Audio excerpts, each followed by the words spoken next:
서진은 딸 유나의 수학 성적표를 보며 만족스러운 미소를 지었다. 92점. 지난 학기보다 15점이나 오른 성적이었다. 역시 한지수 선생님 모셔온 게 잘한 일이야. 남편 윤호가 거실 소파에 앉아 TV를 보며 고개를 끄덕였다. 그러게. 처음엔 과외비가 좀 부담스럽다 했는데 이 정도 효과면 충분하지. 한지수는 서울대 수학교육과를 졸업한 30세 과외 선생이었다. 6개월 전부터 주 3회 저녁 7시에 집으로 와서 유나를 가르치고 있었다. 차분하고 꼼꼼한 성격에 학생을 대하는 태도도 좋았다. 무엇보다 유나가 좋아했다. 엄마, 지수쌤이 오늘 조금 늦는데요. 학원 일이 있다고. 유나가 방에서 나와 말했다. 서진은 시계를 봤다. 7시 10분. 그래, 알았어. 저녁은 먹었니? 네, 김밥 먹었어요. 그날 저녁 8시가 넘어서야 지수가 도착했다. 머리가 약간 흐트러진 채 숨을 헐떡이며 현관문을 열었다. 죄송해요. 학원에서 일이 좀 길어져서. 괜찮아요. 오느라 고생했어요. 지수는 유나의 방으로 들어갔고 서진은 부엌에서 설거지를 하며 문득 휴대폰 알림을 확인했다. 은행 입금 알림이었다. 한지수 과외비 50만 원 이체 완료. 이상했다. 과외비는 매달 1일에 자동이체로 빠져나가는데 오늘은 15일이었다. 게다가 이번 달 과외비는 이미 지난주에 나갔다. 서진은 남편에게 물었다. 여보, 과외비 또 보냈어요? 응? 아니, 이번 달은 벌써 나갔잖아. 그런데 지금 50만 원이 또 나갔다고 알림이 왔어요. 윤호가 자리에서 일어나 서진의 휴대폰을 봤다. 이상하네. 내가 확인해 볼게. 그는 자신의 휴대폰으로 통장 내역을 확인했다. 그런데 이상하게도 50만 원 이체 내역은 서진의 폰에만 보였다. 내 폰엔 안 나오는데? 당신 폰만 이상한 거 아니야? 그럴 리가요. 분명히. 서진이 다시 확인하려는데 지수가 방에서 나왔다. 오늘은 여기까지 할게요. 유나가 이번 주 시험 범위를 다 이해했으니까요. 아, 네. 수고하셨어요. 지수는 가방을 챙겨 현관으로 향했다. 그때 윤호의 휴대폰이 울렸다. 윤호는 전화를 받으며 거실에서 현관 쪽으로 걸어갔다. 네. 알겠습니다. 지금 바로 나갈게요. 윤호가 전화를 끊으며 서진에게 말했다. 회사에서 긴급 회의래. 나 좀 나갔다 올게. 이 시간에요? 응, 프로젝트 건으로 문제가 생겼대. 윤호는 재킷을 입고 서둘러 나갔다. 지수도 함께 엘리베이터를 탔다. 서진은 현관문을 닫으며 무심코 창밖을 내다봤다. 아파트 주차장에서 윤호와 지수가 함께 서 있었다. 가로등 불빛 아래 두 사람은 무언가 대화를 나누고 있었다. 지수가 가방에서 서류 같은 것을 꺼내 보여주자 윤호가 고개를 끄덕였다. 뭐 하는 거지? 서진의 가슴이 두근거렸다. 불안한 예감이 스쳐 지나갔지만 그녀는 고개를 저었다. 설마 과외 관련 상담이겠지. 하지만 그날 밤 서진은 쉽게 잠들지 못했다. 은행 알림, 늦은 귀가, 그리고 주차장의 그림자. 세 가지가 머릿속에서 계속 맴돌았다. 다음 날 아침 서진은 남편의 차 안을 확인하기로 했다. 윤호가 출근한 뒤 그녀는 예비키를 가지고 지하 주차장으로 내려갔다. 조수석 서랍을 열자 영수증 몇 장이 나왔다. 대부분 주유소나 편의점 영수증이었다.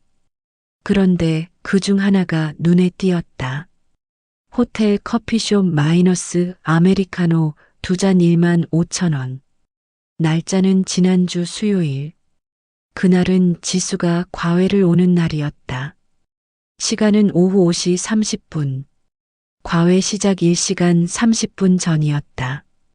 서진의 손이 떨렸다. 누구와 커피를 마셨을까? 혹시? 에이, 설마. 회사 동료일 수도 있지. 하지만 불안은 쉽게 가라앉지 않았다. 서진은 영수증을 사진으로 찍어두고 다시 서랍을 정리했다. 그날 저녁 지수가 과외를 마치고 나간 뒤 서진은 남편에게 조심스럽게 물었다. 여보, 지난주 수요일에 누구 만났어요? 응, 수요일?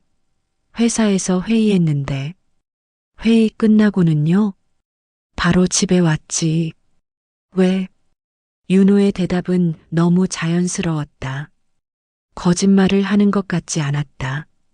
하지만 영수증은 분명 5시 30분이었고 윤호는 그날 7시에 집에 왔다. 서진은 더 이상 묻지 않았다. 대신 그날부터 남편의 일거수일투족을 관찰하기 시작했다. 며칠 뒤 또 다른 이상한 일이 생겼다. 윤호의 휴대폰에서 밤 11시가 넘어 진동이 울렸다. 서진은 잠결에 그 소리를 들었다. 윤호는 재빨리 휴대폰을 집어들고 거실로 나갔다. 서진은 조용히 침실 문을 살짝 열었다. 윤호가 낮은 목소리로 통화하는 소리가 들렸다. 그래, 알았어. 내일 오전에. 응, 조심해. 누구와 통화하는 걸까? 이 시간에? 서진은 다시 침대로 돌아왔지만 잠은 오지 않았다. 다음 날 서진은 결심했다. 윤호의 휴대폰을 확인해야 한다고. 하지만 남편은 휴대폰을 항상 몸에 지니고 다녔다. 심지어 샤워할 때도 화장실에 가져갔다. 그러던 어느 날 오후 기회가 찾아왔다. 윤호가 급하게 마트에 나가며 휴대폰을 거실 소파에 두고 갔다.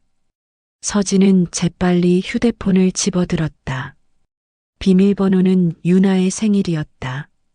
메시지함을 열자 지수와의 대화가 보였다. 지수, 내일 시간 괜찮으세요? 윤호, 응, 5시에 만나자. 지수, 네, 그럼 그때 봬요. 날짜는 이틀 전이었다. 서진의 심장이 빠르게 뛰었다. 왜 남편과 지수가 따로 만나는 걸까? 더 위로 스크롤하자 더 많은 대화가 나왔다. 지수, 유나 성적 많이 올랐죠? 기뻐요. 윤호 선생님 덕분이에요. 정말 감사합니다. 지수, 다음 주에 상담 시간 괜찮으세요? 윤호, 네, 말씀하신 곳으로 갈게요. 상담? 무슨 상담? 서진은 메시지를 더 보려 했지만 현관문이 열리는 소리가 들렸다. 서진은 재빨리 휴대폰을 원래 자리에 놓았다. 여보, 우유 사왔어. 윤호가 들어오며 웃었다. 하지만 서진은 웃을 수 없었다. 의심의 씨앗이 점점 커지고 있었다. 그날 밤 서진은 컴퓨터 앞에 앉았다. 윤호의 이메일 계정을 알고 있었다. 비밀번호도 결혼기념일로 설정되어 있어서 쉽게 접속할 수 있었다. 받은 편지함을 확인하자 지수의 이메일이 몇 통 보였다. 제목은 유나 학습 자료였다. 서진은 이메일을 열었다. 첨부 파일로 수학 문제집 PDF가 있었다. 이상한 건 없네. 하지만 다음 이메일을 열자 내용이 달랐다. 윤호님, 저번에 말씀드린 건 잘 생각해 보셨나요? 급하지 않으니 천천히 결정하셔도 됩니다. 마이너스 지수. 무슨 얘기를 한 걸까? 서진은 이메일을 프린트해서 책상 서랍에 넣어두었다. 며칠 뒤 유나가 학교에서 돌아와 말했다. 엄마, 지수쌤이 이번 주는 과외 못 온대요. 왜? 개인 사정이 있다고. 서진은 고개를 끄덕였다. 하지만 그날 저녁 윤호도 늦게 들어왔다. 저녁 8시가 넘어서였다. 회사 일이 많아서. 윤호의 설명은 간단했다. 하지만 서진은 느낄 수 있었다. 남편이 무언가 숨기고 있다는 것을. 그날 밤 서진은 창밖을 내다봤다. 아파트 단지 입구에 한 대의 차가 서 있었다.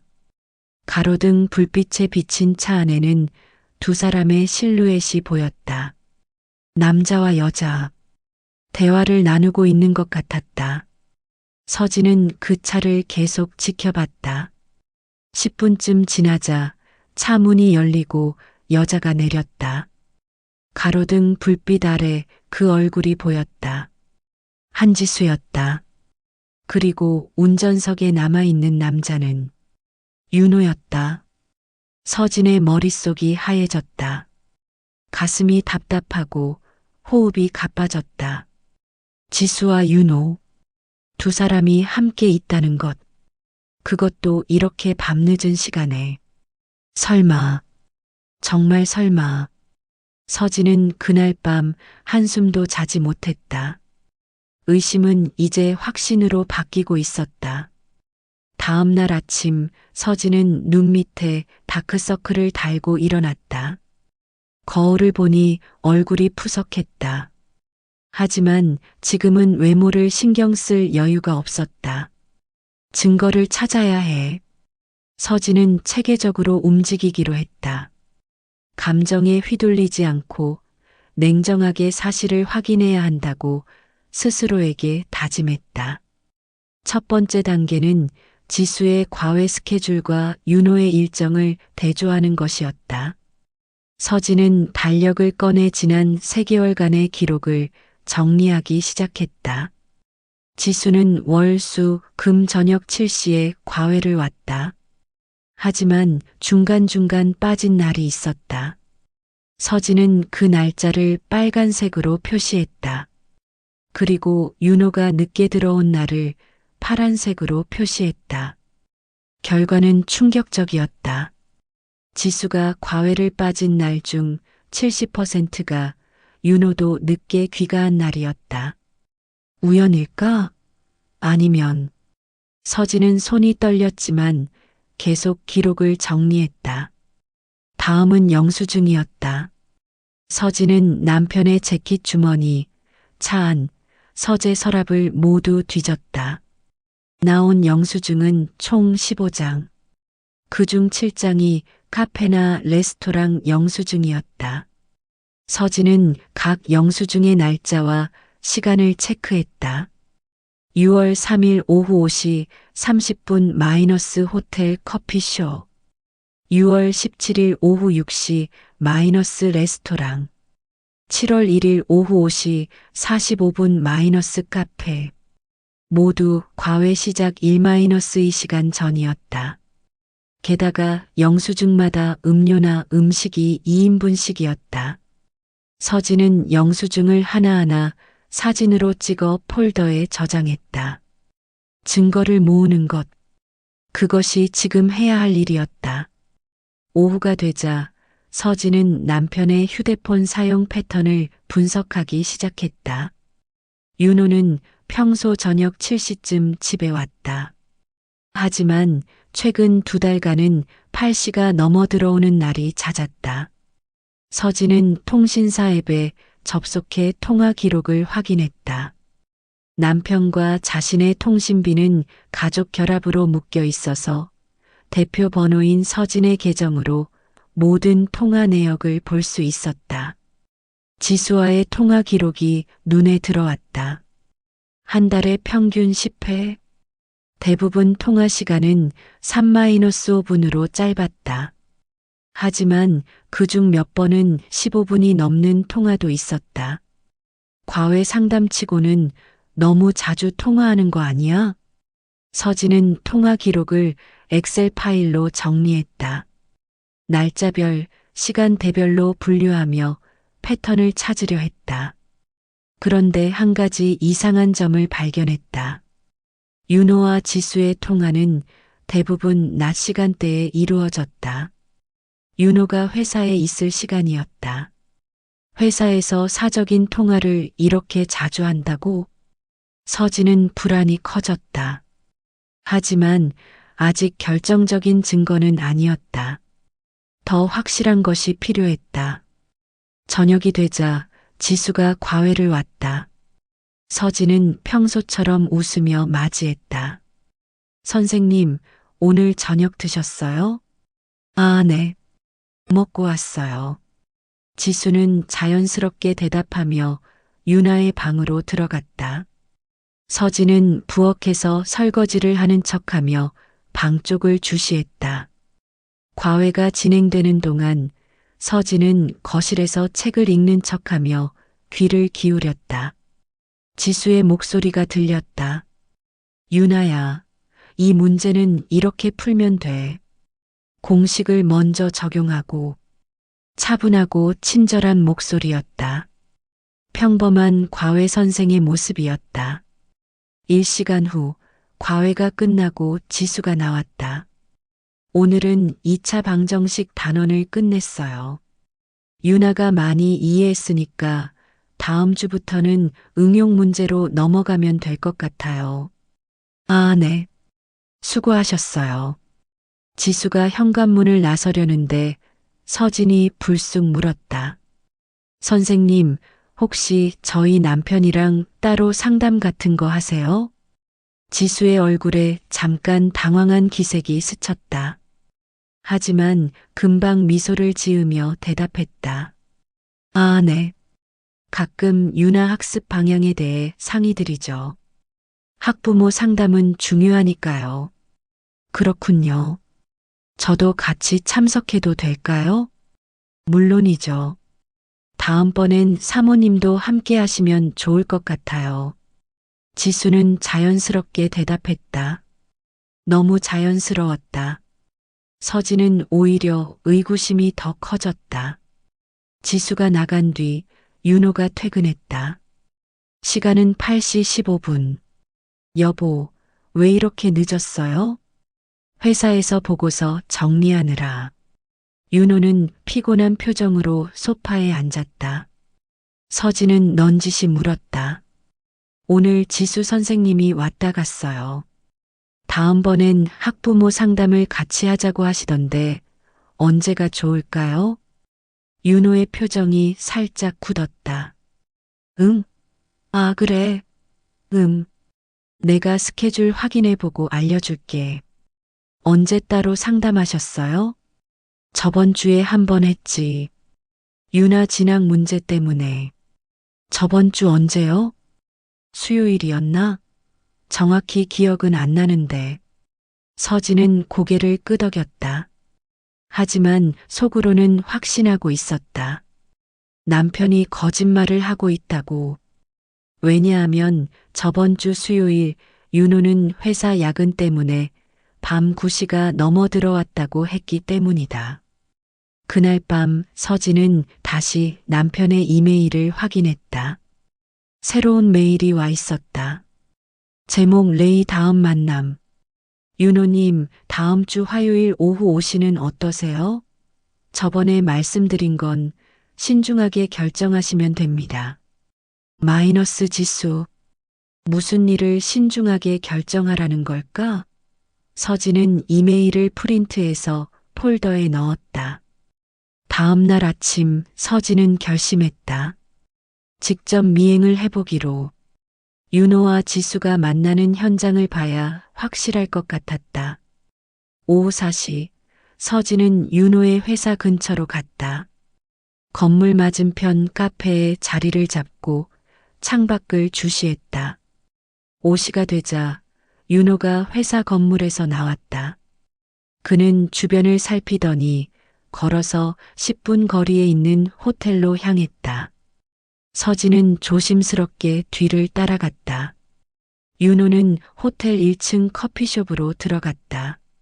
서진은 호텔 로비에서 기둥 뒤에 몸을 숨겼다. 커피숍 안이 훤히 보이는 위치였다. 몇 분 뒤 한 여자가 커피숍으로 들어왔다. 한지수였다. 윤호는 자리에서 일어나 지수를 맞이했다. 두 사람은 창가 자리에 앉아 무언가 이야기를 나눴다. 서진은 가슴이 쿵쾅거렸다. 손이 떨려 주먹을 꽉 쥐었다. 하지만 아직 들어가서 따지기엔 이르다고 생각했다. 더 확실한 증거가 필요했다.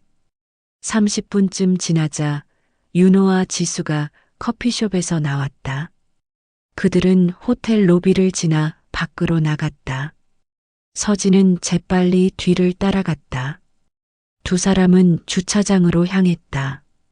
윤호의 차 앞에 서서 또 한참 대화를 나눴다.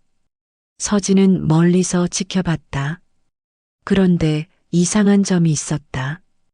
두 사람의 거리가 가까웠지만 스킨십은 없었다.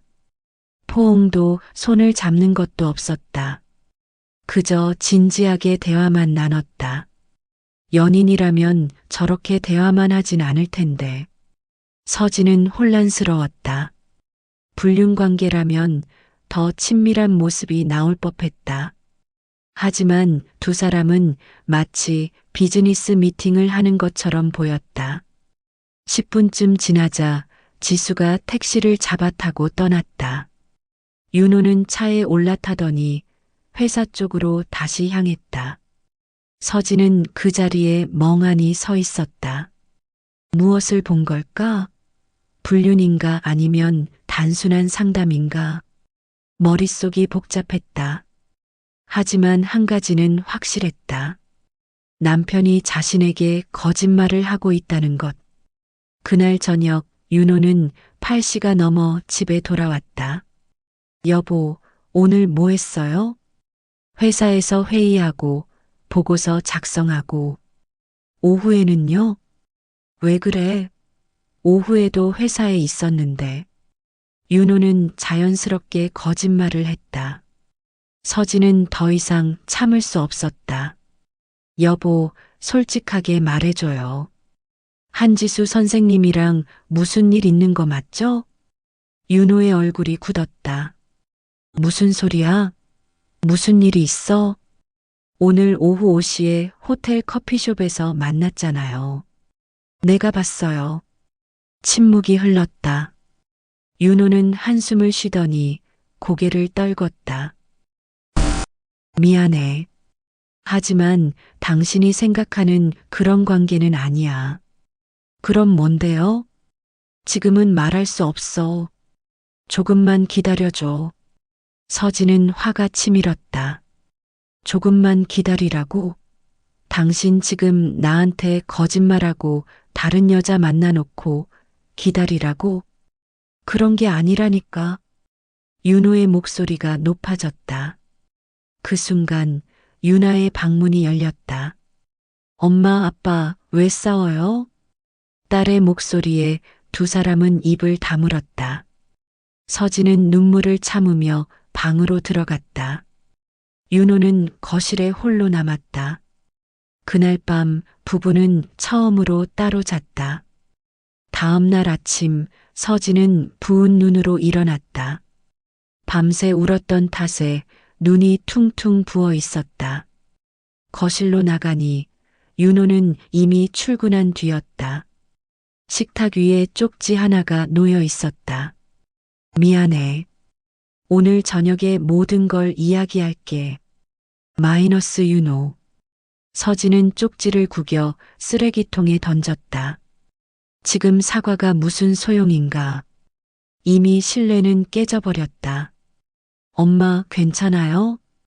유나가 학교 가방을 메고 나오며 물었다. 서진은 억지로 웃으며 대답했다. 응, 괜찮아. 학교 잘 다녀와. 엄마, 아빠랑 싸운 거예요? 아니야. 그냥 이야기하다가 목소리가 좀 커진 거야. 유나는 걱정스러운 표정으로 서진을 봤지만 더 이상 묻지 않았다. 현관문이 닫히고 서진은 홀로 집에 남았다. 오전 내내 서진은 아무것도 할 수 없었다. 소파에 앉아 멍하니 천장만 바라봤다. 머릿속엔 온갖 생각이 스쳐 지나갔다. 정말 불륜일까? 아니면 내가 오해하는 걸까? 하지만 윤호의 거짓말은 명백했다. 그리고 지수와의 잦은 만남도. 이 모든 게 단순한 과외 상담이라고 하기엔 너무 의심스러웠다. 오후 2시 초인종이 울렸다. 서진은 인터폰을 확인했다. 한지수였다. 이 시간에 왜? 서진은 문을 열었다. 지수가 조심스럽게 들어오며 말했다. 사모님, 잠깐 시간 있으세요? 드릴 말씀이 있어서요. 들어오세요. 두 사람은 거실 소파에 마주 앉았다. 침묵이 흘렀다. 지수가 먼저 입을 열었다. 사모님, 제가 윤호님을 만나는 거 아시죠? 서진은 차갑게 대답했다. 네, 알아요. 어제 직접 봤으니까요. 오해하실까봐 말씀드리는 건데요. 오해? 무슨 오해요? 남편이 저 몰래 당신을 만나는 게 오해예요? 지수는 한숨을 쉬더니 가방에서 서류 봉투를 꺼냈다. 사모님, 제가 만나는 사람은 윤호님이 아니에요. 네, 제가 만나는 사람은 시아버님이세요. 서진은 귀를 의심했다. 뭐라고요? 윤기훈 어르신, 시아버님이요. 지수는 서류 봉투를 서진에게 건넸다. 서진이 열어보니 안에는 혼인신고서가 들어 있었다. 신랑 윤기훈 72세, 신부 한지수 30세. 서진의 손이 떨렸다. 이게 무슨... 저희가 지난달에 혼인신고를 했어요. 서진은 말문이 막혔다. 시아버지와 지수가 42살 차이 나는 두 사람이 결혼을? 윤호님도 아세요. 그래서 저희가 따로 만나서 상의하고 있었던 거예요. 어떻게 사모님께 말씀드릴지. 잠깐만요. 지금 무슨 말을 하는 거예요? 시아버님이랑 당신이 결혼했다고요? 네. 저희가 6개월 전에 만나서 서로 좋아하게 됐어요. 서진은 어지러웠다. 너무 황당해서 말이 나오지 않았다. 시아버님은요? 지금 밖에 계세요. 함께 오시려고 했는데 제가 먼저 말씀드리겠다고 했어요. 지수가 현관문을 열었다. 윤기훈이 조심스럽게 들어왔다. 며느리, 미안하다. 윤기훈은 고개를 숙였다. 평소의 침착한 모습과 달리 그는 불안해 보였다. 아버님, 이게 대체 무슨 일이에요? 서진은 목소리를 높였다. 윤기훈은 천천히 입을 열었다. 지수를 만난 건 우연이었어. 유나 과외 첫날 내가 현관에 있다가 인사를 나눴지. 그때부터 가끔 대화를 나눴는데 서로 외로움을 느끼고 있다는 걸 알게 됐어. 외로움? 난 아내를 잃은 지 5년이 됐고 지수는 젊지만 가족이 없더구나. 부모님도 일찍 돌아가셨고 혼자 힘들게 살아왔대. 지수가 고개를 숙이며 말을 이었다. 저는 고아원에서 자랐어요. 대학도 장학금으로 겨우 나왔고요. 항상 외롭게 살았어요. 그런데 어르신을 만나면서 처음으로 가족 같은 느낌을 받았어요. 그래서 결혼까지 한 거예요? 급하게 진행된 건 인정해. 하지만 우린 진심이야. 나이 차이가 있긴 하지만 서로를 아끼는 마음은 진짜야. 서진은 소파에 주저앉았다. 머릿속이 복잡했다. 불륜이 아니었다. 남편이 바람을 피운 게 아니었다. 하지만 이건 더 충격적인 일이었다. 과외 선생이 시어머니가 된다는 것. 30살 젊은 여자가 72세 시아버지와 결혼했다는 것. 윤호는 언제부터 알았어요? 한 달 전에 말했어요. 처음엔 반대했죠. 당연히. 하지만 저희 마음이 진심이라는 걸 알고 결국 인정해 주셨어요. 그래서 윤호가 지수와 자주 만났던 거였다. 어떻게 서진에게 말할지, 어떻게 설득할지 상의하느라. 사모님, 지수가 조심스럽게 다가왔다. 아니, 이제 뭐라고 불러야 하죠? 어머님? 지수의 말에 서진은 정신이 번쩍 들었다. 그렇다. 이제 지수는 며느리가 아니라 시어머니였다. 30살짜리 시어머니. 이건 너무 황당해요. 알아요. 저도 처음엔 이 감정이 뭔지 몰랐어요. 하지만 어르신과 함께 있으면 편안하고 행복해요. 나이는 숫자일 뿐이에요. 윤기훈이 서진 앞에 앉으며 말했다. 며느리, 미안하다. 너무 급하게 진행했지. 하지만 내 나이에 사랑을 또 할 수 있을 줄 몰랐어. 지수를 만나면서 다시 살아있다는 느낌을 받았단다. 서진은 고개를 들어 시아버지를 봤다. 그의 눈엔 진심이 담겨 있었다. 오랜만에 보는 행복한 표정이었다. 시간을 주세요. 제가 정리할 시간이 필요해요. 그래, 천천히 생각해. 우린 기다릴게. 윤기훈과 지수가 나간 뒤 서진은 혼자 남았다. 불륜이 아니었다는 안도감과 새로운 혼란이 동시에 밀려왔다. 30살짜리 시어머니, 과외 선생에서 시어머니로 이보다 황당한 일이 또 있을까? 저녁 6시 윤호가 들어왔다. 서진은 무표정하게 그를 맞이했다. 다 들었어요? 응. 아버지한테 전화 받았어. 왜 진작 말 안 했어요? 미안해.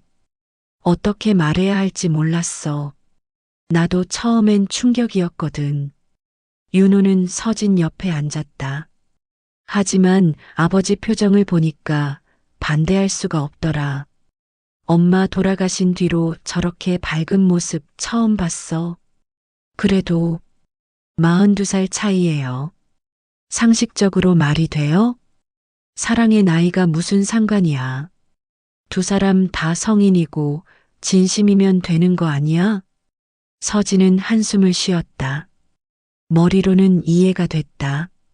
하지만 가슴으로는 받아들이기 힘들었다. 그리고 여보, 윤호가 서진의 손을 잡았다. 나 의심해서 미안해. 아니야. 내가 제대로 설명 안 해줘서 그래. 앞으로는 뭐든지 솔직하게 이야기할게. 부부는 오랜만에 포옹했다. 오해는 풀렸지만 더 큰 문제가 남아 있었다. 이제 가족은 어떻게 될까? 30살 시어머니와 함께 살아야 하는 걸까? 서진은 앞으로 닥칠 일들이 두려웠다. 혼인신고 소식이 알려진 지 일주일이 지났다. 서진은 아직도 현실을 받아들이기 힘들었다. 아침마다 거울을 보며 스스로에게 말했다. 30살 시어머니. 과외 선생이 시어머니가 됐어. 그날도 지수는 저녁 7시에 과외를 왔다. 하지만 이제 호칭이 달라졌다. 어머님, 안녕하세요.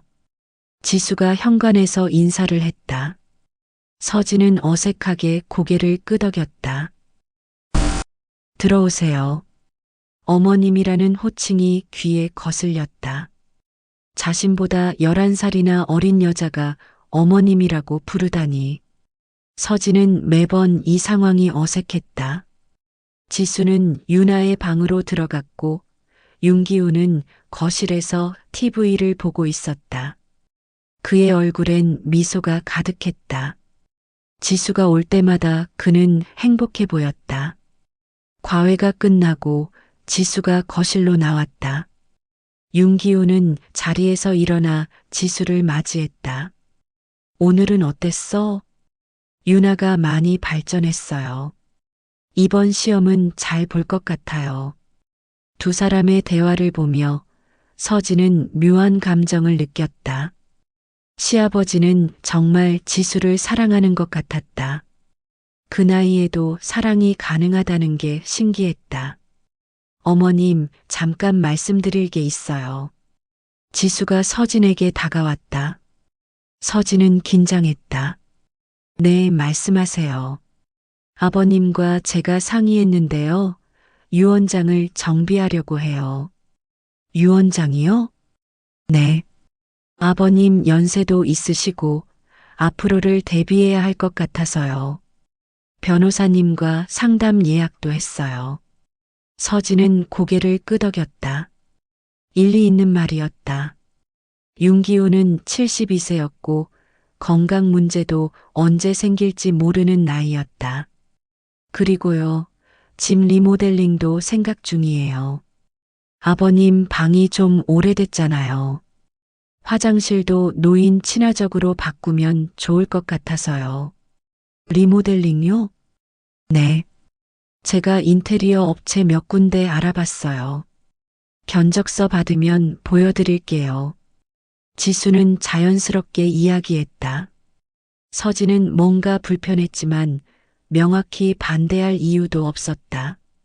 알겠어요. 견적서 받으면 가족회의에서 같이 의논해요. 네, 어머님.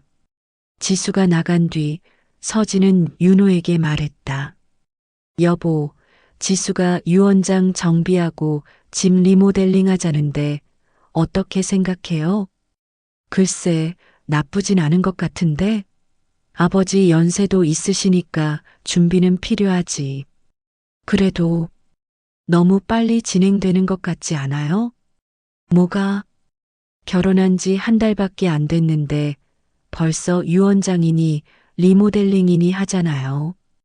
윤호는 고개를 갸웃했다. 당신 지수 의심하는 거야? 의심이 아니라 그냥 좀 빠른 것 같아서요. 지수는 아버지를 위해서 하는 거잖아. 괜히 삐딱하게 보지 마. 서진은 더 이상 말하지 않았다. 하지만 마음 한구석이 편하지 않았다. 며칠 뒤 지수는 인테리어 견적서를 가지고 왔다. 총 공사 비용은 3천만 원이었다. 좀 비싼 것 같지 않아요? 서진이 물었다. 지수는 웃으며 대답했다. 고급 자재를 쓰려고요. 아버님께 최고로 해드리고 싶어서요.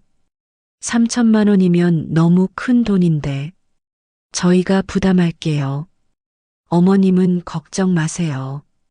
지수의 말에 서진은 할 말을 잃었다. 윤기훈이 끼어들었다. 며느리 괜찮아. 내 돈으로 하는 거니까. 아버님 돈이요? 응. 연금이랑 저축한 거 있잖아. 그걸로 충분해. 서진은 불안했다. 윤기훈의 재산이 얼마나 되는지 정확히 몰랐지만 3천만 원이면 큰 금액이었다. 아버님, 그래도 다시 생각해 보세요. 굳이 그렇게 큰 공사를 하실 필요가. 난 괜찮아. 지수가 날 위해 생각해 준 거잖아. 윤기훈은 지수를 다정하게 바라봤다.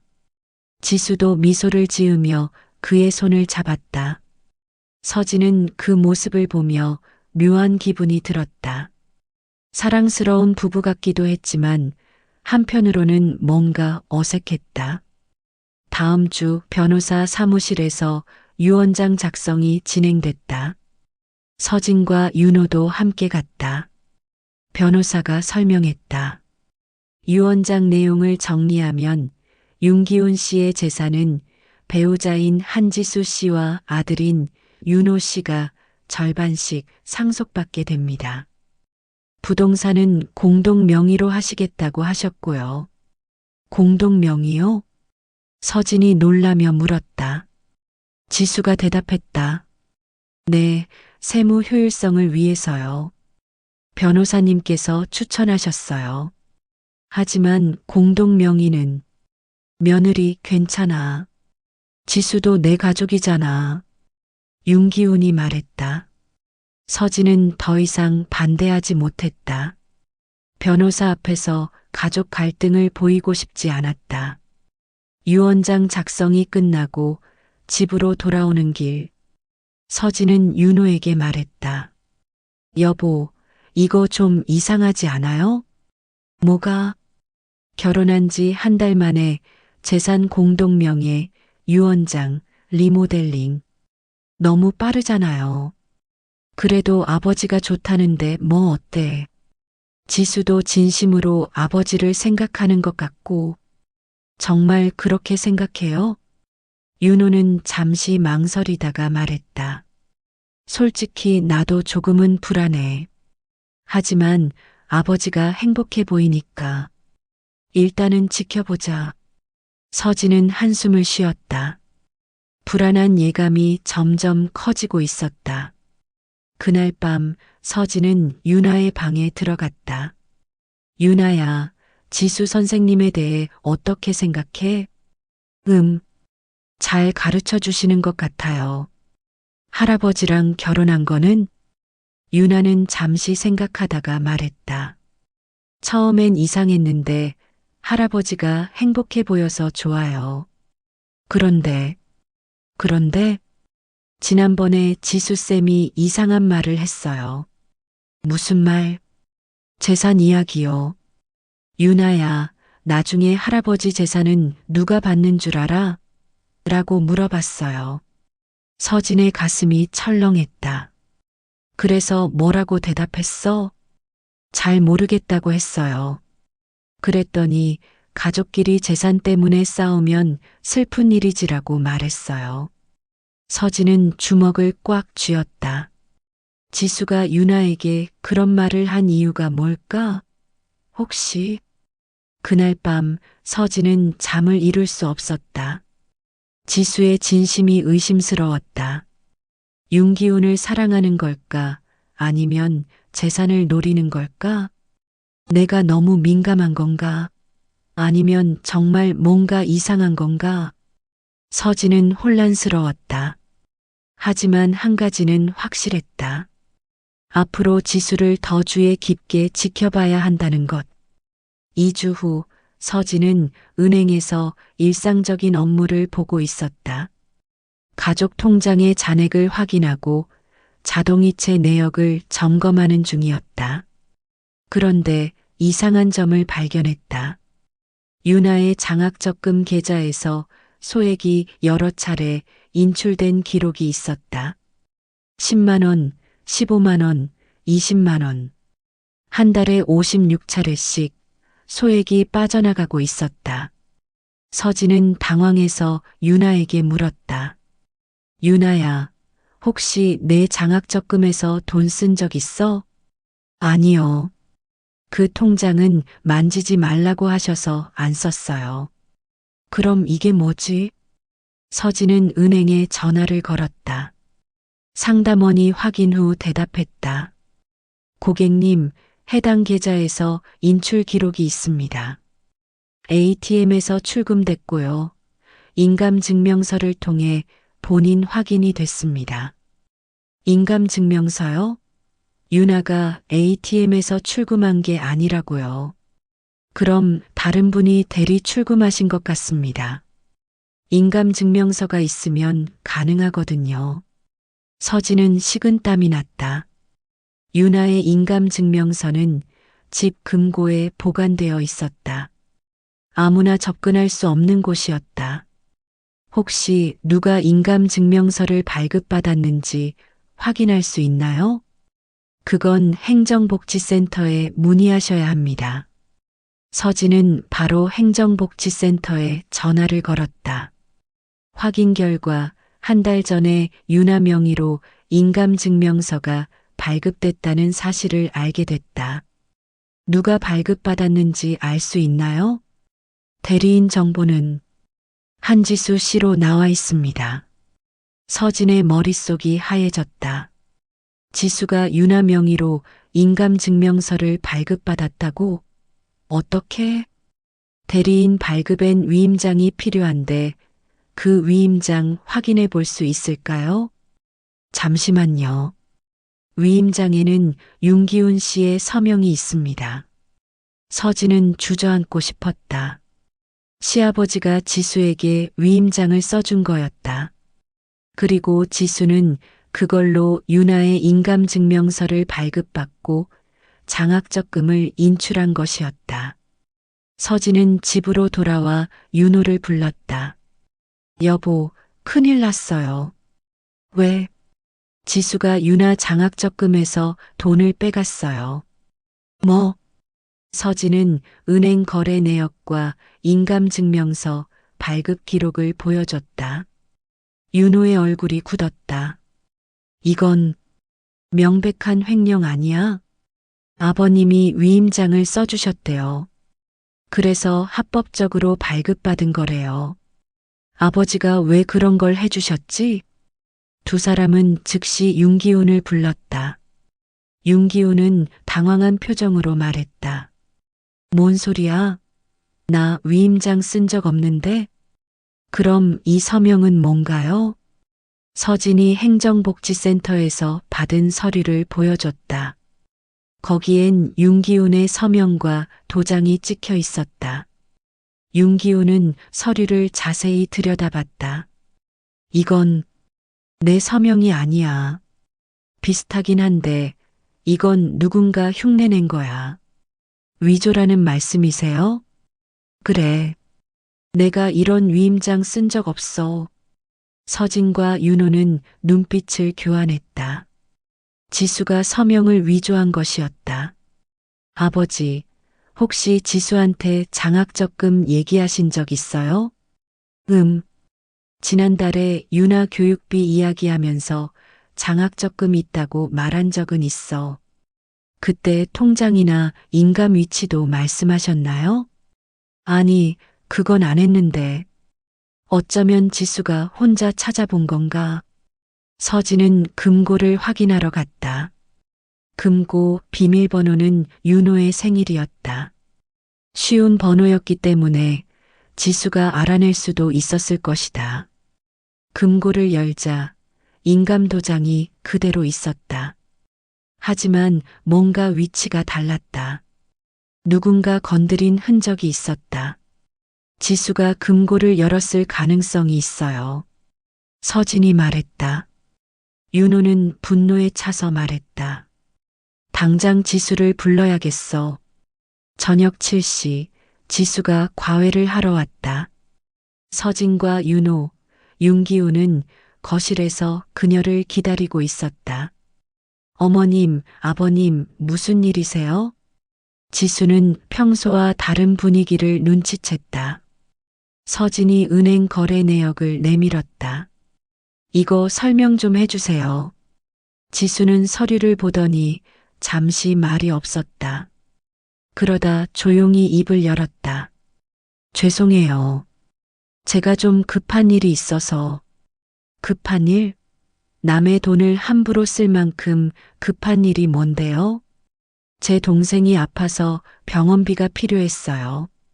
잠깐 빌려 쓴 거예요. 곧 갚으려고 했어요. 동생이요? 고아원 출신이라며? 동생이 어디 있어요? 지수는 대답하지 못했다. 윤호가 냉정하게 말했다. 그리고 위임장 위조는요? 아버지 서명을 몰래 흉내 낸 거잖아요. 그건 사문서 위조죠. 명백한 범죄예요. 지수의 얼굴이 창백해졌다. 윤기훈이 슬픈 목소리로 물었다. 지수야, 정말 날 사랑한 적 없는 거니? 아니에요, 어르신. 전 정말. 그럼 왜 이런 짓을 했어? 내 재산이 필요했던 거야? 지수는 고개를 떨궜다. 눈물이 뺨을 타고 흘렀다. 죄송해요. 저도 처음엔 정말 어르신이 좋았어요. 하지만 돈이 필요했어요. 빚이 있었어요. 빚? 네. 학자금 대출이랑 생활비 대출. 3천만 원이 넘어요. 갚아야 하는데 방법이 없었어요. 서진은 한숨을 쉬었다. 결국 돈 때문이었구나. 그래서 시아버님과 결혼한 거예요? 재산 때문에? 처음엔 아니었어요. 정말로 어르신이 좋았어요. 하지만 시간이 지나면서 제 빚이 자꾸 생각났어요. 그래서 잘못된 선택을 했어요. 윤호가 차갑게 말했다. 혼인신고도 빚 때문에 서두른 거죠? 배우자가 되면 재산 접근이 쉬우니까. 지수는 대답하지 않았다. 침묵이 긍정이었다. 윤기호는 소파에 주저앉았다. 그의 얼굴엔 배신감과 슬픔이 가득했다. 난 정말 널 사랑했는데. 어르신, 죄송해요. 전 정말. 나가. 윤기훈의 목소리는 떨렸다. 나가라고. 다시는 보고 싶지 않아. 지수는 울면서 가방을 챙겼다. 현관문이 닫히고 거실엔 침묵만 남았다. 서진은 윤기훈의 어깨를 조심스럽게 두드렸다. 그는 고개를 숙인 채 눈물을 흘렸다. 내가 너무 바보였어. 72살 늙은이가 30살 여자한테 반하다니. 아버님 잘못이 아니에요. 아니야. 내가 외로움에 눈이 멀었어. 며느리, 미안하다. 내 말을 들을 걸 그랬어. 서진은 더 이상 말을 잇지 못했다. 가슴이 아팠다. 그날 밤 가족은 앞으로 어떻게 할지 의논했다. 유나의 장학적금은 회복해야 하고 지수의 범죄 행위는 법적으로 대응해야 한다는 결론을 내렸다. 하지만 무엇보다 시급한 건 상처받은 윤기훈의 마음을 치유하는 것이었다. 다음 날 아침 서진은 변호사 사무실에 전화를 걸었다. 지수의 행위를 법적으로 대응하기 위해서였다. 사문서 위조, 횡령, 사기 혐의로 고소할 수 있습니다. 증거 자료를 정리해서 보내주세요. 서진은 은행 거래 내역, 위조된 위임장, 인감증명서, 발급 기록을 모두 복사해서 변호사에게 전달했다. 추가 조사가 필요할 것 같습니다. 지수 씨의 다른 금융 거래도 확인해 볼게요. 변호사의 말에 서진은 고개를 끄덕였다. 이제 더 이상 참을 수 없었다. 법적으로 확실하게 마무리 지어야 했다. 한편 윤기훈은 침실에서 나오지 않았다. 밥도 제대로 먹지 않고 하루 종일 누워만 있었다. 서진은 걱정이 됐다. 아버님, 식사라도 하세요. 며느리, 미안해. 입맛이 없어. 그래도 몸 생각하셔야죠. 서진은 죽을 끓여서 윤기훈에게 갖다 드렸다. 그는 조금 드시더니 조용히 말했다. 며느리, 내가 너무 어리석었지? 아버님, 72살의 사랑이라니. 웃기지도 않아. 나이 들면 판단력도 흐려지나 봐. 아버님, 사랑하신 건 잘못이 아니에요. 지수가 나쁜 거죠. 그래도 내가 조심했어야지. 너무 급하게 결혼했어. 며느리가 말렸는데. 서진은 윤기훈의 손을 잡았다. 이제 다 끝났어요. 법적으로 처리하고 아버님은 건강만 챙기세요. 며칠 뒤 변호사로부터 연락이 왔다. 조사 결과가 나왔습니다. 지수 씨의 계좌를 추적했는데 심각한 상황입니다. 무슨 일인데요? 윤기훈 씨 명의로 골드바를 구매한 기록이 있습니다. 총 5천만 원어치입니다. 네. 골드바요? 네. 그리고 전세 보증금 담보대출도 받았습니다. 윤기훈 씨 명의로요. 서진은 충격을 받았다. 골드바 구매와 담보대출까지 지수가 얼마나 많은 돈을 빼돌린 걸까? 대출 금액은 얼마인가요? 8천만 원입니다. 전세 보증금 2억 원의 40%를 대출받았습니다. 그럼 총 1억 3천만 원을 빼돌린 건가요? 네. 그리고 골드바는 이미 환금된 것으로 보입니다. 서진은 윤호에게 즉시 연락했다. 윤호는 회사를 조퇴하고 집으로 돌아왔다. 1억 3천만 원? 이건 단순 횡령이 아니라 조직적인 사기잖아. 맞아요. 지수가 계획적으로 한 거예요. 두 사람은 윤기훈에게 이 사실을 알려야 할지 고민했다. 하지만 숨길 수는 없었다. 아버님, 말씀드릴 게 있어요. 서진이 조심스럽게 입을 열었다. 윤기훈은 침대에 앉아 그들을 바라봤다. 뭔데? 지수가 골드바 구매와 담보대출로 1억 3천만 원을 빼돌렸어요. 윤기훈의 얼굴이 하얗게 변했다. 1억 3천만 원? 네. 아버님 명의로 금융 거래를 했어요. 윤기훈은 주먹을 꽉 쥐었다. 분노와 배신감이 얼굴에 드러났다. 그 돈이면 내 평생 모은 돈의 절반이야. 아버님, 법적으로 회복하겠습니다. 변호사님이 이미 절차를 진행 중이에요. 하지만 돈보다 더 큰 문제는 마음의 상처였다. 윤기훈은 자신을 믿고 사랑했던 사람에게 배신당한 것이었다. 다음 날 경찰서에 고소장을 제출했다. 사기, 횡령, 사문서 위조 혐의였다. 조사가 시작되면 피의자를 소환할 겁니다. 증거가 확실하니 곧 구속될 가능성이 높습니다. 경찰의 말에 서진은 안도했다. 이제 법이 지수를 처벌할 것이었다. 일주일 후 지수가 경찰서에 소환됐다. 조사 결과 지수의 과거가 드러났다. 피의자 한지수는 과거에도 유사한 사기 전력이 있습니다. 사기 전력이요? 네.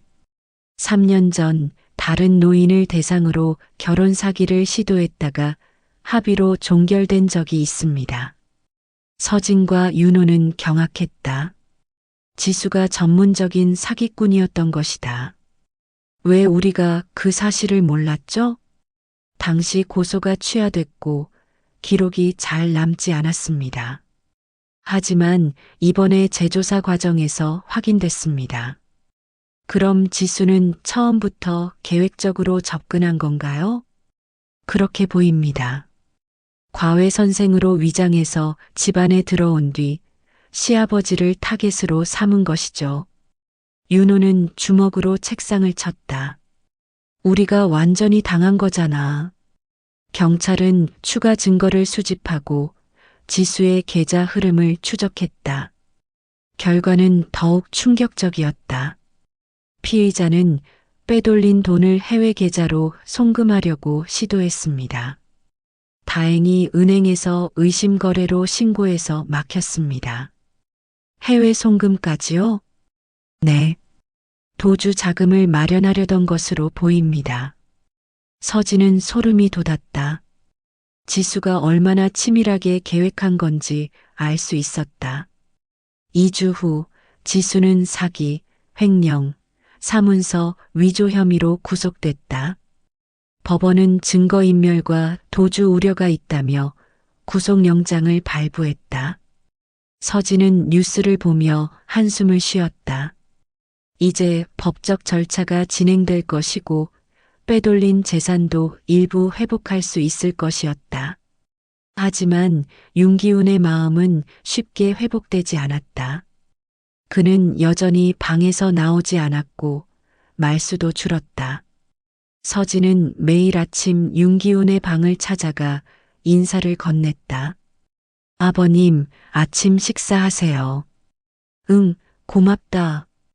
오늘 날씨 좋아요. 산책 같이 하실래요? 아니, 괜찮아. 좀 쉬고 싶어. 서진은 걱정이 됐다. 이대로 가면 아버님이 우울증에 빠질 수도 있었다. 아버님, 가족 상담 받아보는 건 어떨까요? 가족 상담? 네. 전문가의 도움을 받으면 마음이 좀 나아질 수도 있어요. 윤기호는 잠시 생각하더니 고개를 끄덕였다. 그래, 그럼 한번 받아보자. 서진은 안도했다. 이제 가족이 함께 이 상처를 치유해 나가야 했다. 경찰 조사가 본격화되면서 지수의 범죄 실체가 하나씩 드러났다. 서진과 윤호는 경찰서에서 상세한 설명을 들었다. 피의자 한지수는 조직적으로 범행을 저질렀습니다. 단독 범행이 아닙니다. 조직이요? 네. 공범이 있습니다. 한지수의 전 남자친구로 금융 관련 전문가입니다. 두 사람이 함께 노인을 타겟으로 사기를 쳐왔습니다. 서진은 충격을 받았다. 연인 관계인 척하며 사기를 치는 조직이라니. 그럼 지수는 처음부터 우리 가족을 타겟으로 한 건가요? 그렇습니다. 과외선생으로 위장해 접근한 것도 계획의 일부였습니다. 경찰은 지수의 휴대폰과 컴퓨터를 압수수색했다. 거기서 충격적인 대화 기록이 발견됐다. 이 대화 기록을 보세요. 경찰이 프린트한 메시지를 보여줬다. 지수 타겟 선정 완료. 72세 남성, 재산 3억 이상. 공범 좋아. 과외 명목으로 접근해. 6개월 안에 마무리. 지수 알았어. 이번엔 확실하게. 서진은 손이 떨렸다. 윤호는 분노로 얼굴이 붉어졌다. 이 나쁜 년들. 더 있습니다. 경찰이 다른 메시지를 보여줬다. 지수 혼인신고 완료. 이제 재산 접근 가능. 공범 좋아. 골드바 구매하고 담보대출 받아. 한 달 안에 황금. 지수 가족들이 의심하기 시작했어. 공범 괜찮아. 조금만 더 버텨. 돈 다 빼돌리면 도망가자. 서진은 눈물이 났다. 이 모든 게 처음부터 계획된 범죄였다. 그럼 사랑도 다 거짓이었던 건가요? 네. 피의자는 조사 과정에서 돈을 위해 연기했다고 자백했습니다. 윤기호는 이 사실을 듣고 또 한 번 큰 충격을 받았다. 방에 홀로 앉아 눈물을 흘렸다. 서진은 그의 옆에 앉아 말했다. 아버님, 이건 아버님 잘못이 아니에요. 지수가 나쁜 사람이었던 거예요. 나 참 한심해. 30살짜리가 날 사랑할 리 없잖아. 내가 너무 외로움에 눈이 멀었어. 아버님도 사랑받을 자격이 있어요. 다만 상대가 잘못된 거죠. 윤기호는 고개를 떨궜다. 배신감과 수치심이 그를 짓눌렀다. 한편 재판이 시작됐다. 검찰은 지수와 공범을 사기, 횡령, 사문서 위조, 조직 범죄로 기소했다. 피고인 한지수는 계획적이고 조직적으로 범행을 저질렀습니다. 피해자는 72세 노인으로 피고인을 믿고 결혼까지 했습니다. 하지만 피고인은 처음부터 재산을 노리고 접근했습니다. 검사의 논고가 이어졌다. 피고인은 과거에도 유사한 범죄로 조사받은 전력이 있습니다. 이번 범행은 재범이며 죄질이 매우 나쁩니다.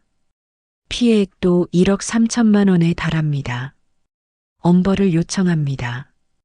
변호인은 선처를 호소했다. 피고인은 깊이 반성하고 있습니다. 빚 때문에 잘못된 선택을 했지만 이제 후회하고 있습니다. 하지만 재판부는 냉정했다. 피고인의 범행은 계획적이고 악질적입니다. 노인을 대상으로 한 범죄는 사회적으로 용납될 수 없습니다. 판결이 내려졌다.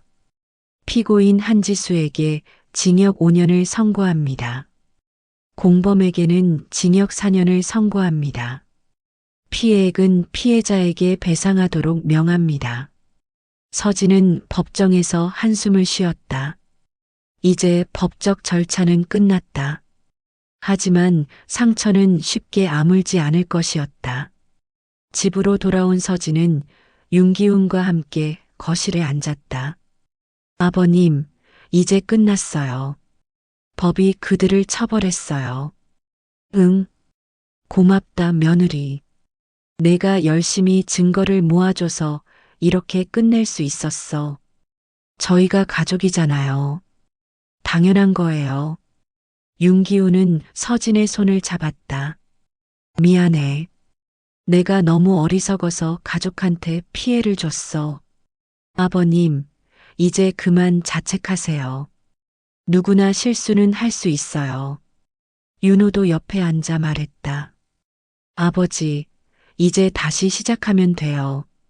우리 가족이 함께 있잖아요. 윤기훈은 눈물을 닦으며 고개를 끄덕였다. 그날 저녁 가족은 오랜만에 함께 저녁 식사를 했다. 윤아도 함께 자리했다. 할아버지, 괜찮아요? 응, 윤아야. 할아버지 괜찮아. 다행이에요. 지수쌤 때문에 걱정했어요. 미안하구나. 할아버지가 조심했어야 하는데. 아니에요. 지수쌤이 나쁜 거예요. 윤아의 말에 윤기훈은 미소를 지었다. 손녀의 따뜻한 말이 위로가 됐다. 식사 후 서진은 부부 상담을 제안했다. 여보, 우리 부부 상담 받아볼까요? 왜? 우리 사이에 문제 있어? 아니요. 그냥 이번 일로 우리 사이에도 오해가 있었잖아요. 제가 당신을 의심하기도 했고, 윤호는 고개를 끄덕였다. 그래, 좋아. 우리 관계를 더 단단하게 만들자. 다음 주 부부 상담을 받기 시작했다. 상담사는 부부간의 의사소통 문제를 짚어줬다. 서진 씨는 남편을 의심했지만 직접 물어보지 않고 혼자 증거를 모았습니다. 윤호 씨는 아버지 문제를 아내와 공유하지 않고 혼자 해결하려 했고요. 맞아요. 제가 솔직하게 말했어야 했는데, 윤호가 말했다. 서진도 고개를 끄덕였다. 저도 의심만 하지 말고 먼저 물어봤어야 했어요. 부부는 신뢰를 바탕으로 소통해야 합니다. 이번 경험을 통해 서로를 더 이해하고 솔직하게 대화하는 법을 배우세요. 상담을 받으면서 부부는 점점 가까워졌다. 서로의 마음을 더 잘 이해하게 됐고 의사소통 방식도 개선됐다. 한편 윤아도 변화했다. 이번 사건을 통해 어른들의 세계를 조금이나마 이해하게 됐다. 엄마, 사람들이 항상 진심으로 다가오는 건 아니구나. 그렇지. 하지만 대부분의 사람들은 착해. 지수처럼 나쁜 사람은 소수야. 알겠어요. 이제 저도 사람을 볼 줄 알아야겠어요. 서진은 딸의 성장한 모습에 뿌듯했다. 이번 사건은 아팠지만 가족을 더 단단하게 만들었다. 6개월이 지났다. 법원의 판결에 따라 지수가 빼돌린 재산 중 일부가 회복됐다. 골드바는 환금되기 전에 압류됐고 담보대출도 취소 절차가 진행됐다. 총 회복 금액은 1억 1천만 원입니다. 나머지 2천만 원은 지수가 이미 사용해서 회수가 어렵습니다. 변호사의 설명에 서진은 안도했다. 대부분의 재산을 되찾은 것만으로도 다행이었다. 윤기훈은 점차 일상을 회복해 갔다. 매일 아침 산책을 하고 손녀 유나와 함께 시간을 보냈다. 할아버지, 오늘은 뭐 할 거예요? 공원 가볼까? 날씨도 좋은데. 좋아요. 할아버지와 손녀는 손을 잡고 공원으로 향했다. 단풍이 물든 가을, 두 사람은 벤치에 앉아 이야기를 나눴다. 할아버지, 이제 괜찮아요? 응, 많이 나아졌어. 유나 덕분이야. 제가 뭘 했다고요? 내가 옆에 있어줘서 힘이 났어. 가족이 있다는 게 얼마나 소중한지 다시 깨달았단다. 유나는 할아버지의 손을 꽉 잡았다. 할아버지, 저희가 항상 함께 있을게요. 윤기호는 눈물을 글썽였다. 손녀의 따뜻한 말이 가슴에 와닿았다. 한편 서진과 윤호는 부부 상담을 계속 받으며 관계를 개선했다. 이제 두 사람은 무엇이든 솔직하게 이야기했다. 여보, 오늘 회사에서 승진 제안을 받았어. 정말 축하해요. 하지만 지방 발령이 포함돼 있어. 어떻게 할까? 가족회의에서 의논해봐요. 혼자 결정하지 말고. 윤호는 고개를 끄덕였다. 예전 같았으면 혼자 결정했을 텐데, 이제는 가족과 상의하는 게 자연스러워졌다. 저녁 가족회의가 열렸다. 윤기훈, 서진, 윤호, 유나가 모두 모였다. 승진 제안을 받았는데 지방 발령이 포함됐어. 여러분 의견을 듣고 싶어. 윤호가 말했다. 윤기훈이 먼저 입을 열었다. 승진이면 좋은 기회잖아. 하지만 가족과 떨어지는 건 힘들겠네. 저는 아빠가 하고 싶은 대로 하면 돼요. 주말엔 올 수 있잖아요. 유나가 말했다. 서진도 고개를 끄덕였다. 저도 찬성이에요. 당신 커리어에 도움이 된다면 해봐요. 저희가 집을 잘 지킬게요. 윤호는 가족의 지지에 감동했다. 고마워. 그럼 승진 제안을 받아들일게. 가족은 함께 손을 맞잡았다. 서로를 믿고 지지하는 것. 그게 가족이었다. 몇 주 후, 윤호는 지방으로 발령을 갔다. 주중에는 떨어져 지내지만 주말마다 집으로 돌아왔다. 여보, 보고 싶었어. 저도요. 잘 지냈어요?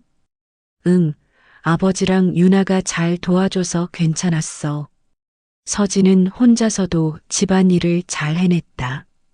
윤기훈도 많이 도와줬고 유나도 집안일에 참여했다. 엄마, 제가 설거지 할게요. 오, 우리 유나 다 컸네. 이제 중학생이잖아요. 이 정도는 할 수 있어요. 서진은 딸의 성장에 뿌듯함을 느꼈다. 이번 사건을 통해 유나도 많이 성숙해졌다. 어느 저녁 서진은 거실에서 혼자 차를 마시며 생각에 잠겼다. 지난 일들이 주마등처럼 스쳐 지나갔다. 의심, 배신, 법적 다툼, 그리고 회복. 힘든 시간이었지만 가족은 더 단단해졌다. 사랑은 의심보다 깊고 가족은 비밀보다 길다. 서진은 일기장에 그 문장을 적었다. 이번 경험을 통해 깨달은 교훈이었다. 몇 달 후 유나의 졸업식이 열렸다. 가족 모두가 참석했다. 윤호도 주말을 마쳐 돌아왔고 윤기훈도 함께했다. 유나야, 축하해. 고마워요, 할아버지. 졸업식이 끝나고 가족은 함께 사진을 찍었다. 윤기훈, 서진, 윤호, 유나. 네 사람이 빈자리 없이 꽉 찬 프레임 안에 담겼다. 하나, 둘, 셋, 김치. 사진사의 구령에 맞춰 가족은 밝게 웃었다. 그 웃음 속엔 지난 시간의 아픔이 있었지만 동시에 희망도 담겨 있었다. 저녁 가족은 함께 외식을 했다. 유나가 좋아하는 레스토랑이었다. 오늘은 유나 졸업 축하하는 날이니까 마음껏 먹어. 윤호가 말했다. 유나는 환하게 웃으며 메뉴를 골랐다. 식사 중 서진이 조용히 말했다. 우리 참 많은 일을 겪었죠? 그러게. 생각해보면 정신없었어. 윤호가 대답했다. 윤기훈도 고개를 끄덕였다. 하지만 우리 가족은 이겨냈어. 함께 있었기 때문에 가능했지. 맞아요, 할아버지. 유나가 말했다. 서진은 가족의 얼굴을 하나하나 바라봤다. 모두가 행복해 보였다. 의심은 우리를 갈라놓았지만 진실은 우리를 다시 묶었어요. 서진의 말에 가족 모두가 공감했다. 잠시 침묵이 흘렀다. 하지만 그 침묵은 불편하지 않았다. 서로를 이해하고 신뢰하는 침묵이었다. 식사가 끝나고 집으로 돌아오는 길, 차 안에서 유나가 물었다. 엄마, 우리 가족 행복하죠? 그럼 당연하지. 저도 그렇게 생각해요. 우리 가족은 서로를 믿으니까요. 서진은 백미러로 유나를 바라보며 미소 지었다. 딸이 이렇게 성장했구나. 집에 도착해서 가족은 거실에 둘러앉았다. 윤기훈이 입을 열었다. 여러분, 내가 말하고 싶은 게 있어. 네, 아버님. 지난 일로 많은 걸 배웠어. 외로움에 눈이 멀어 잘못된 선택을 했지만 여러분 덕분에 다시 일어설 수 있었어. 고맙다. 아버님, 저희가 가족이잖아요. 서진이 말했다. 윤호도 고개를 끄덕였다. 아버지, 우리 앞으로도 서로 의지하며 살아요. 그래, 그렇게 하자. 윤기훈은 가족을 안았다. 따뜻한 포옹이었다. 그날 밤 서진은 침대에 누워 천장을 바라봤다. 옆에선 윤호가 잠들어 있었다. 우리 가족, 정말 많은 일을 겪었어. 하지만 이제 괜찮아. 우리는 함께니까. 서진은 눈을 감았다. 마음이 평화로웠다. 의심과 배신의 시간은 지나갔고, 이제 신뢰와 사랑의 시간이 시작됐다. 창밖엔 달빛이 비쳤다. 고요한 밤 가족은 평화롭게 잠들었다. 그리고 내일은 또 다른 하루가 시작될 것이었다. 함께 웃고, 함께 울고, 함께 살아가는 날들. 가족이 있는 한 그들은 어떤 어려움도 이겨낼 수 있을 것이었다.